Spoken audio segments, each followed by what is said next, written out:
So, welcome. Thank you all for joining us. I'm joined with my partner, Senator Cory Booker of New Jersey, on this very important issue of the TikTok ban going into effect on Sunday, just 3 days from now.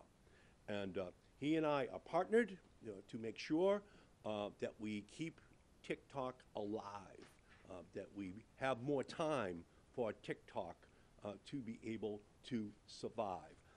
In less than 3 days, the TikTok ban will take effect with serious consequences for 170 million users, for 7 million businesses in our country that rely upon the platform.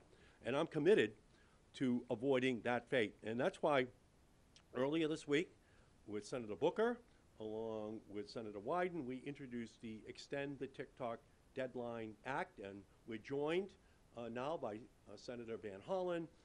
We're joined by Congressman Ro Khanna over on the House side in order to build the movement, to build the momentum so that we can save TikTok and extend the deadline by which ByteDance must sell TikTok and give them an additional 270 days so that we can work it out. And so today, Senator Booker, Senator Van Hollen, and I have sent a letter to President Biden urging him to trigger a provision in the statute to extend the TikTok deadline by 90 days. TikTok has become an integral part of our lives, and that's 170 million Americans. That's over half of our population. It's 65% of all adults in the United States are on TikTok. And to put that in perspective, that TikTok user base exceeds the Super Bowl's viewing audience by 50%. That's how many people use TikTok in our country. A ban on TikTok would have devastating repercussions for those users. Many depend on the app for their livelihood, and many struggle to afford basic needs like rent, groceries, or medical care. And for others, TikTok provides vital community support and creates a space to share their stories, especially during the emergencies, like the Los Angeles fires. Its loss would leave many isolated.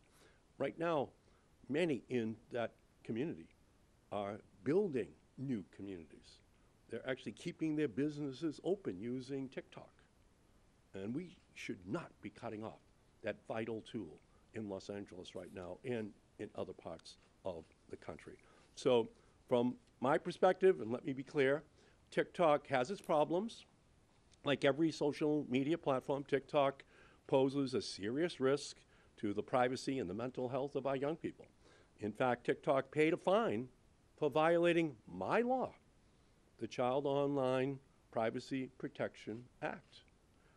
And just a few years ago, and last year, I sent a letter to the Department of Justice urging it to quickly review the allegations that TikTok had violated my law once again. And I'm going to continue to keep TikTok accountable for what they do to teenagers and children in our country. But what they're doing is no different than what Facebook is doing, what Instagram is doing, what all the American social media companies are doing. They're in no different situation.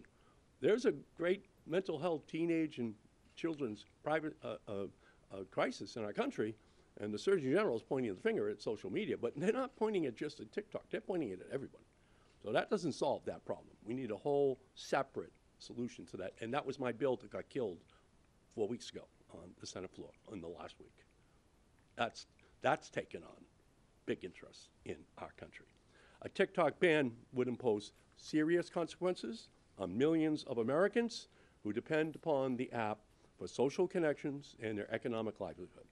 And that's why yesterday I requested that the Senate pass the Extend the TikTok Deadline Act by unanimous consent. Unfortunately, two of my Republican colleagues objected. Using hyperbolic language, they argued that ByteDance uses TikTok to indoctrinate young Americans with anti-American and pro-Chinese ideas.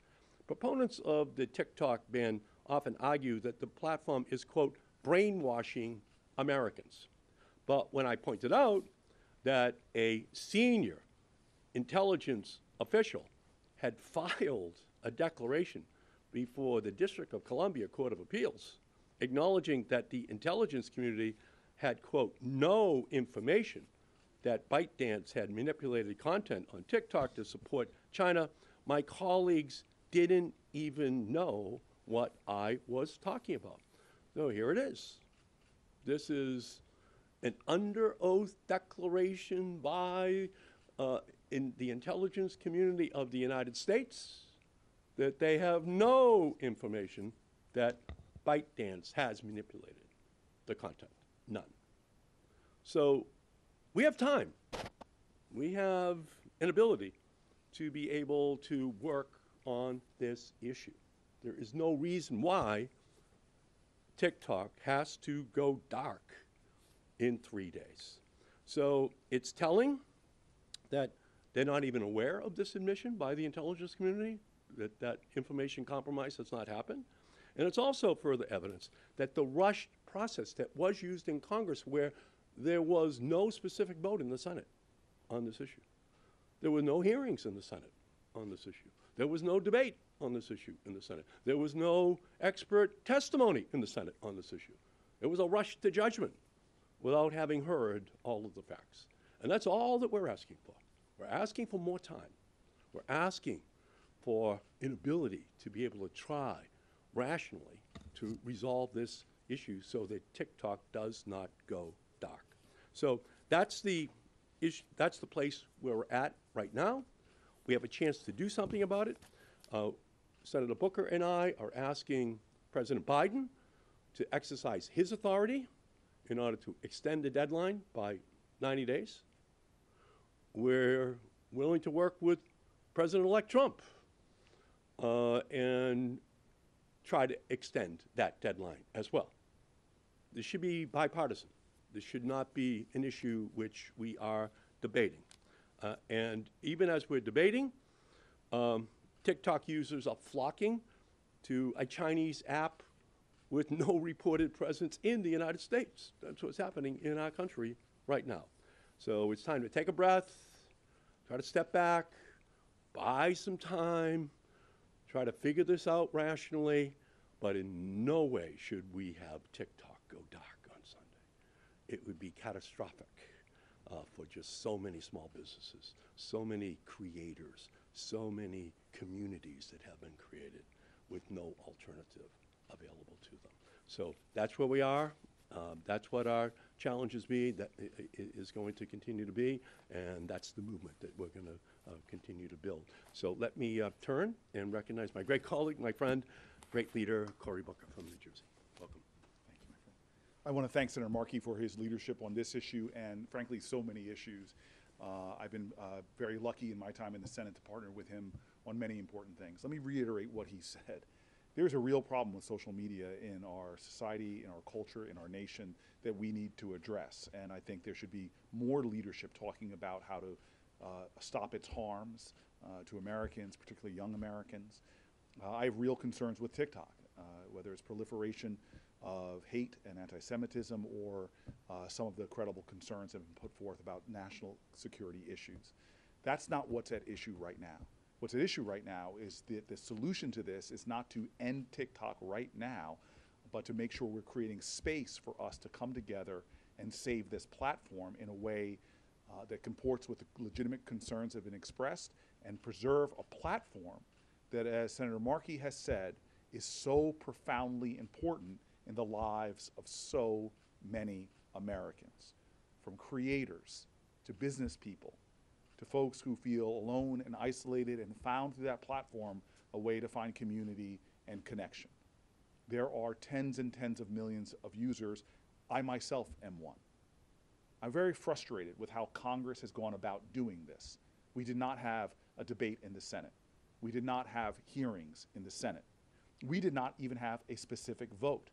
It was crammed into what's often called in Congress a must-pass bill that had national security support for places like Ukraine, that had, for me, the humanitarian aid I had been fighting for some time to help with the crisis going on in Sudan. It was, to me, a cynical effort to stick it into a bill that many of us would have to vote for because of the high stakes of the other things going on. We should have done this differently, and now is a time that we can do it differently. We're asking for time for us to debate this, discuss this, and find a solution that preserves the platform and addresses some of the legitimate concerns that have been raised. Thank you. Beautiful. Yeah. Any questions? Yes. Have you reached out to President Trump's team or plan to reach out to his team? They've obviously expressed. Excuse me? Have you reached out to President Trump's team or plan to be in touch with President Trump's team on this? They've obviously expressed support for an extension on the ban. Well, we are sending a letter to President Biden today. He's the incumbent president, and he can exercise that authority right now to use the 90-day extension that's in the statute. And so we hope that President Biden does that. And beyond that, we hope that if President Biden doesn't exercise that authority, that President Trump, after he is sworn in on Monday, that he would exercise that authority to ensure that TikTok stays alive. Because there are right now bidders for purchasing TikTok that are out there. And in the legislation, that could potentially trigger the 90-day extension so that negotiations, discussions could continue. So that's our goal, and we hope that President Biden does it. That's our goal right now. But then we would additionally hope, because obviously President Trump filed a brief before the Supreme Court last week. I went to the Supreme Court hearing on this issue, asking for an extension, asking for more time. So obviously President Trump has a great interest in the issue. Senator, it's been reported that the TikTok CEO is going to be attending counting operation. What is your stake on this, and would you be willing, both of you, would you be willing to meet with him to have a conversation on what's going to happen? Well, I've talked to the CEO of TikTok. I've talked to people on all sides of this issue. Clearly, there needs to be an extension. And my hope is that President Biden and President-elect Trump can, between them, find a way of doing so. But I think it's probably helpful that the CEO of TikTok is going to be in town because he personifies, he puts the human face on what the impact's going to be on 170 million Americans. Now that Democratic leader Schumer has come out and said that there should be an extension, do you think that more of your colleagues will sign on to this, and can they do it fast enough?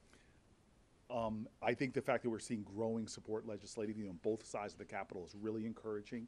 We are gaining momentum, which I think gives even more of a chance that President Biden, I think, and his team will look to us as maybe that there's a different way to go. I think that given the extraordinary voice of TikTok users, I want to take a lot of, I want to give a lot of credit to Senator Markey for his leadership, but he and I know, thank you, TikTok users. Americans are letting their voices be heard, and that is affecting the people that are representing them. I'm happy to see more and more people getting on. So let's continue the momentum. Let's get more Congress people, more senators, more voices lifting up in America, and I'm hoping that's going to help to create the momentum necessary to get the right thing done. And by the way, Senator Schumer just told me a half an hour ago how much he appreciated my making the effort to have this legislation passed by unanimous consent. So he's clearly behind us all the way, and we're just going to build the momentum. Yes, sir. Have you spoken with President Biden directly before sending that letter? And do you have any sense of how he may be leaning to enact that 90-day button to extend it into the next administration? I talked to a very high-ranking White House official at the end of last week. I today, once again, extended my personal communication to the White House, not to the President, but to those who would be central to making a decision as to whether or not there should be an extension. So they're very well aware of what Senator Booker and I are attempting to do. I just want to say thank you for calling all the bald members of the audience. I appreciate that. Now you can get some hairy. Yes, sir. Senator Booker, you talked about how you discussed that you use TikTok personally. What benefits have you seen from using TikTok for your purpose? I've got 9+ million constituents in New Jersey. Hundreds of thousands of them are getting the majority of their information and news about current events from that platform. So I want to meet the voters where they are, whether it's going to a barber shop, yes, I go to one, or whether it's going to town halls, but this is a virtual town hall. I've been doing TikToks the last couple days specifically about this issue, and you all know the functions. It's incredible to do a stitch and be able to respond directly to somebody's comments. Not only am I responding to a constituent, but I'm actually also opening up that conversation, that dialogue for many more people to benefit from. Modern elected leaders need to learn to use platforms that are speaking to the people where they are. And this, as the senator, and again, one of my friends and mentors has shown, is that this is a platform where many Americans are consuming their news. To take that away from them when it's not necessary, when we can find a solution to this, is just unacceptable. Yeah, and again, many people think this is just cat videos for kids. No. Hey, there's This- nothing against cat There's videos. not, we have nothing against cat Okay, videos. let's We say that. love cat videos. Yes, yes. But it's also community, it's creators, it's small businesses, it's democracy, it's people talking to each other. And again, it's 65% of all adults in the country. So let's just remember what we're talking about right now. And we have time to give a little bit of a reprieve so that we can have this conversation about the national security issues, about the potential purchase by other entities in our society. But it just makes no sense, and it's why on Inauguration Day, if this happens, oh my goodness, it'll be a battle for which story gets most attention above the fold. Inauguration of the president or TikTok banned in the United States. It'll be a battle. Both will be on the front page Could on you Monday. ask when somebody over 35? There's 2 of them or 3 of them here. And yes, back here. So, 2 questions. Do you think He's not over 35. Very kind. Do you think TikTok meets the legal threshold to get an extension right under the law? They have to have a binding agreement to sell. And realistically, can this get done in 90 days? I mean, given the algorithm, given China, can there be a sale in 90 days? Yeah, well, there's been an offer on the table from Frank McCourt and others for a week. But there needs to be some time in order to negotiate with him or with others, right? But obviously, I don't think there was ever an anticipation of a bill passing and being signed in April of 2024 and having the entire appeals process go right up to 3 days before the inauguration of another president and the deadline for TikTok going dark. So the bottom line here is we still don't have a decision from the Supreme Court on the constitutionality of what the Congress and the president did last April. We don't have an answer to the constitutionality. And by the way, TikTok has a right to go to the courts to get a determination as to whether or not it's constitutional. Senator, it's hard for you to go to your right, but maybe you should. So that's why the extension really makes a lot of sense, because the courts haven't even yet determined its constitutionality, and as a result, they haven't left enough time to consummate a purchase if necessary. Yes, sir. To the right. Thank you, Appropriately, he's in red, Thank too. you, Senator Booker. In light of the looming ban, we've seen a lot of users this week go to some other apps, including Chinese-owned apps Right. like RedNote. Is that a concern? Does there need to be a more comprehensive approach from Congress for combating some of these foreign-owned apps and copycats of TikTok as they pop up? Right, and as you make your red note question, we're so glad that you've worn your red sweater in order to, be part of that theme that you're channeling in the question. That's why we need a timeout. We need hearings. We need experts. We need to know what we're talking about. The Senate never considered this issue. It was jammed into the Ukraine-Israel humanitarian relief bill with no discussion on our side. It's just a part of the problem with the legislative process that we have right here. But in a case like this, it just has incredible negative consequences. And this migration towards red note is a very good example of the law of unintended consequences, which the Congress right now doesn't know anything about. There are more people on on TikTok that understand it than members of the House and Senate, this migration to red note right now. No one even knows what that word means in the Senate, okay, to be honest with you. It's sad but true, and that's why we need real experts to come in and to testify, you know. Congressional experts kind of an oxymoron, you know, like Salt Lake City nightlife or jumbo shrimp, you know what I mean? We need real experts to come in and to tell us what we should be doing on any particular issue. Yeah. You want to go to your right, stay your right, sir? Do you want to stay? Oh, yeah. She's was one of the first hands Yeah, up. please. I feel bad. So you say that the appeals process has taken some time, but why wait until now to do this? You know, it was passed initially in April. Why didn't, or have you been working on this for months? Oh, I've been working on this all along. I actually went out on the Senate floor on the day it passed and said, this is a big mistake, putting the TikTok ban in that must-pass legislation.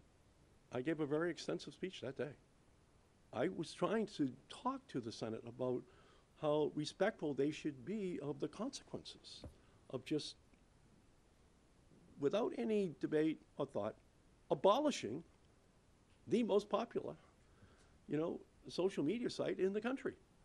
And so, yeah, I was on it from day one at 8 a.m., the day of the ban passing in the Senate, and I've been on it every day since. And I just want to give him a little more credit. He's been working on this for some time, talking to a lot of people. And again, even today, I want to thank the TikTok users. We showed, just by him going on video and talking to it, his videos on TikTok just about this subject have millions of views. I think more and more legislators are seeing that. So one, his leadership has been there from the beginning, but I keep wanting to go back that this is a democracy. Your voice matters, and I want to continue to encourage TikTok users to let your voice be heard by your representatives, by your senators, by the outgoing president, by the incoming president, because I really think this is one of those situations where the power of the people is greater than the people in power, and you are making a difference. Your voice is being heard, and that's why on our bill, we have so many new members jumping onto our bill and creating some momentum. So please don't give up. Please keep pushing for a common sense solution to this. Right. And as recently as yesterday afternoon, talking to my Senate colleagues, they didn't even know that the intelligence community has filed an affidavit with the D.C. Circuit Court of Appeals saying they have no information about the compromise of this information. So, so we need to do a big educational, you know, process here in the Senate, and we just need time out on the field while we study this issue and try to get a reasonable solution. Because again, the creators, the communities that are out there right now are desperate. They're seeing, and many of them, their lives that are just going to be eradicated. 7 million small businesses who use this technology. There's at least 225,000 jobs directly related to TikTok, all gone, because it's going dark. TikTok has made that clear. It's going dark on Sunday. Yes? What do you make of all of these major tech CEOs that are going to be on the platform on Inauguration Day, some of them even altering some of their practices to, you know, better suit Trump? What do you make of that? As the author of the big three pieces of legislation in the 1990s that created the digital revolution, obviously, on the one hand, I'm proud that we have moved the whole country from analog to digital. When my final bill passed, I was the lead Democrat. In February of 1996, when President Clinton signed it, not one home in America had broadband. Not one home. So the goal was to move America from broadband, narrowband to broadband, from dial-up to broadband, from analog to digital, and we've been successful. In the first generation, Google, eBay, Amazon, Hulu, YouTube, you know, I'm very proud of that.